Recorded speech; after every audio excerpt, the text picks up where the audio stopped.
देखा होता है। पहला ऑस्टियोआर्थराइटिस और दूसरा रूमेटॉइड आर्थराइटिस। ऑस्टियोआर्थराइटिस के अंदर आमतौर पर पेशेंट में calcium, vitamin D3, uric acid, calcium short होगा, विटामिन D3 भी कम होगा और यूरिक एसिड बढ़ा होगा, तब ऑस्टियोआर्थराइटिस के लक्षण मरीज में पाए जाते हैं। रूमेटॉइड आर्थराइटिस के अंदर उसका RA फैक्टर पॉजिटिव होता है और साथ में एंटी-CC। इसके अंदर ESR और CRP का भी एक बहुत बड़ा रोल है। दोनों केसेस के अंदर, ऑस्टियोआर्थराइटिस में भी और रूमेटॉइड आर्थराइटिस में भी, अगर ESR बढ़ा हुआ होगा और CRP भी बढ़ी हुई होगी तो बॉडी के अंदर जो C रिएक्टिव प्रोटीन है उसके बढ़ जाने की वजह से उसके जो टिश्यूज हैं, बॉडी के जो जॉइंट्स हैं, वो डैमेज होने का डर रहता है। आमतौर पर यह देखा गया है कि जब ESR बढ़ा हुआ हो और CRP बढ़ी हो तो पेशेंट के अंदर इन दोनों में से किसी ना किसी के लक्षण तो पाए ही जाते हैं। अब सवाल यह है कि इसको किस तरीके से कंट्रोल किया जाए। पहली बात, सबसे पहले पेशेंट के अंदर ये चीज चेक करनी पड़ती है कि उसके अंदर कैल्शियम कितना है या विटामिन D3 कितना है। अगर कैल्शियम शॉर्ट होगा तो विटामिन D3 शॉर्ट होगा ही। परंतु रूमेटॉइड आर्थराइटिस के पेशेंट के अंदर, क्योंकि उसके जोड़ों में सूजन भी काफी मात्रा में है, यूरिक एसिड बढ़ा है तब भी जोड़ों में सूजन तो आती ही है, परंतु रूमेटॉइड आर्थराइटिस के अंदर मेनली उसके जोड़ों के ऊपर काफी सूजन होती है और कई बार उसके जो नीज हैं उनके अंदर पानी भी भर जाता है, जिस पानी को हमें निकालना पड़ता है क्योंकि वो पानी इस तरीके से एंटीबायोटिक से पानी आता है। अब सवाल ये होता है कि इसको किस तरीके से कंट्रोल किया जाए।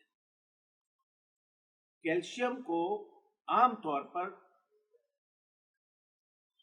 जर्मन थीसिस ये है कि बॉडी के अंदर 40 साल की उम्र तक, 40 से 45 साल की उम्र तक तो बॉडी कैल्शियम को एक्वायर करती है, परंतु उसके बाद बॉडी कैल्शियम को फेंकना शुरू कर देती है, अपनी बॉडी के अंदर से डेट्रॉइट करना शुरू।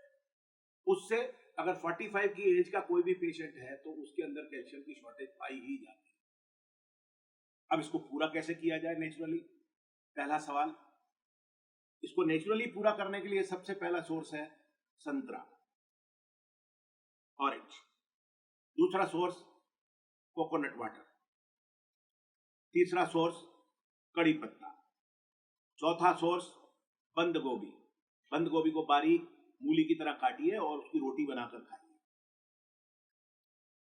पांचवा एक बड़ा सोर्स है, अगर ये सारे सोर्स आदमी को कहीं पर ऐसी स्टेज में है जहां पर वो नहीं उसको अवेलेबल है, तब 200 ग्राम बादाम और 50 ग्राम सफेद तिल बगैर भुने हुए वो ग्रिल कर ले और 1 चम्मच रोज सुबह दूध के साथ खाए, तब भी कैल्शियम की पूर्ति हो जाती है। क्योंकि मेनली लेडीज के अंदर, क्योंकि उनको मेंस्ट्रुअल होता है, इसलिए उनकी बॉडी मनुष्य पुरुष से ज्यादा कमजोर होती है, इसलिए उनको आमतौर पर कैल्शियम की 45 के बाद जरूरत पड़ती है। तो इसलिए उनको ये दवाइयों के साथ साथ ये नेचुरल ट्रीटमेंट भी लेना चाहिए। अब सवाल ये है कि हम अपनी डाइट को किस तरीके से इसमें कंट्रोल करें। अगर हम उड़द की दाल और छिलके वाली दालें, बिगड़ा मूंगा, पील्ड लेंटाइल्स, बीन्स, राजमा, पनीर, टमाटर, ब्रिंजाल, बैंगन, पालक और गोभी, इनका सेवन करते हैं तो आमतौर पर ESR और यूरिक एसिड बढ़ा रहता है। इनके सेवन से बचें।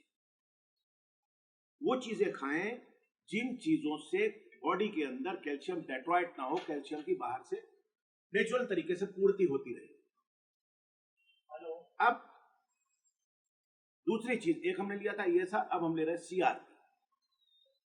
CRP सी रिएक्टिव प्रोटीन, ये आमतौर पर क्या करती है कि बॉडी के अंदर सीवियर टिश्यूज डैमेज कर देती है, और जब बॉडी के अंदर सीवियर टिश्यूज डैमेज हो जाते हैं तब बॉडी डेट्रॉइट होनी शुरू हो जाती है और ऐसा लगता है जैसे डिसबैलेंस हो गया है शरीर।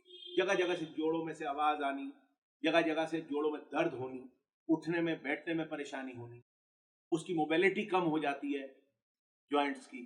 तो उसके अंदर हम सीआरपी को कंट्रोल करने के लिए हम सर्क्यूमिन का साल्ट आमतौर पर यूज करते हैं और साथ में और सारी दवाइयां as per the patient profile, क्योंकि उसके अंदर बहुत सारी लिपिड प्रोफाइल का भी एक बहुत बड़ा रोल है इसके अंदर। अगर लिपिड बिगड़ा हुआ होगा, एलडीएल और एचडीएल का रेशियो बिगड़ा होगा, तब भी बॉडी डिसबैलेंस होगी डेफिनेटली। और उसके साथ साथ अगर ESR, uric acid, CRP, rheumatoid factor और ये सारी चीजें इसमें अगर डिस्टर्ब होंगी तो डेफिनेटली उनको भी हमें कंट्रोल करना पड़ेगा। अब जब हमारी बॉडी के अंदर रूमेटाइड फैक्टर जो है वो डिस्टर्ब हो जाता है, तब क्रॉनिक इन्फ्लेमेटरी डिजीज, जिसमें हमारी बॉडी के जो टिश्यूज हैं, जो जॉइंट्स हैं, उनके ऊपर बहुत बड़ा असर पड़ना शुरू हो जाता है और उन जॉइंट्स के अंदर से तेज दर्द, या आमतौर पर अगर टांगे हैं तो उसके अंदर से घुटनों में से आवाज आनी, जॉइंट्स है तो सुबह उठेंगे तो उंगलियां हमारी सूजी हुई होंगी या हमारी मुट्ठी बंद नहीं हो पाएगी, ये सारे के सारे सिम्टम्स आने शुरू होते हैं। इसके कंट्रोल के लिए हम आमतौर पर जब बॉडी के अंदर ग्लूकोसामाइन शॉर्ट हो जाता है तो ये सारे के सारे सिम्टम्स आने शुरू होते हैं। और ग्लूकोसामाइन के लिए हम मोस्टली प्रोडक्ट हमारी आती है कार्टिजन पीआर, उस प्रोडक्ट का हम यूज करते हैं, क्योंकि पहले हम रूमेटाइड के लिए दूसरी चीजें यूज, मगर इसका बहुत बड़ा अच्छा इफेक्ट है इसके ऊपर। और साथ में हम इसके उसी कंपनी की एक MGD3, जिसमें D3 भी है और मैग्नीशियम भी है साथ, क्योंकि हमारी बॉडी को मैग्नीशियम की बहुत सख्त जरूरत पड़ती है कैल्शियम, वो दोनों चीजें पूरी हो जाती है। तो इन दोनों प्रोडक्ट्स के देने से काफी कुछ रिक्रूटमेंट उसके अंदर आ जाता है, करीबन 25 से 30% रिक्रूटमेंट सिर्फ ये 2 ही टैबलेट्स हमें दे देती हैं। और इसलिए अगर नेचुरल तरीके से पेशेंट को कंट्रोल करना है तो उसको 5-6 चीजें इसमें जो रिस्ट्रिक्टेड हैं उनके ऊपर, रेस्ट्रिक्शन आइटम्स के अंदर उड़द की दाल, मेनली छिलके वाली दालें, पनीर, राजमा, टमाटर, बैंगन, इसका सेवन आपको बंद कर देना पड़ेगा। हर हालत में ताउम्र आप इसका सेवन नहीं कर सकते अगर आपको इन सारी चीजों से बचना है और आपको रूमेटाइड है। सर अपना लास्ट इंट्रोडक्शन दीजिए। इंट्रोडक्शन मैं डॉक्टर अनूप मुरादाबाद से हूँ। मेरी सारी शिक्षा, थोड़ी प्राइमरी शिक्षा तो मुरादाबाद से हुई, परंतु उसके बाद मैं यहाँ से बेंगलोर चला गया और बेंगलोर से फिर विदेश चला गया, वहाँ मेरी सारी शिक्षा पूरी हुई। उसके बाद मैंने मुरादाबाद में ही पिछले करीबन 35 साल से प्रैक्टिस कर रहा हूँ। प्रैक्टिस इन द सेंस, क्योंकि मेरे पास समय की कमी होती है, क्योंकि मैं मेडिकल के ऑडिटोरियल भी लिखता हूँ कुछ, उससे भी समय जो बचता है उसमें मैं सुबह ये सेवार्थ कार्य करता हूँ 3 घंटे के लिए, जिसमें मैं किसी भी पेशेंट से, क्योंकि मेरी माँ को कैंसर हो गया था, इसलिए वो लिवर के कैंसर से उनकी मृत्यु हुई, और उस कारण उन्होंने मुझे एक वचन दिया था कि जब भी तुम मुरादाबाद बैठोगे तो तुम किसी पेशेंट से कुछ लोगे नहीं।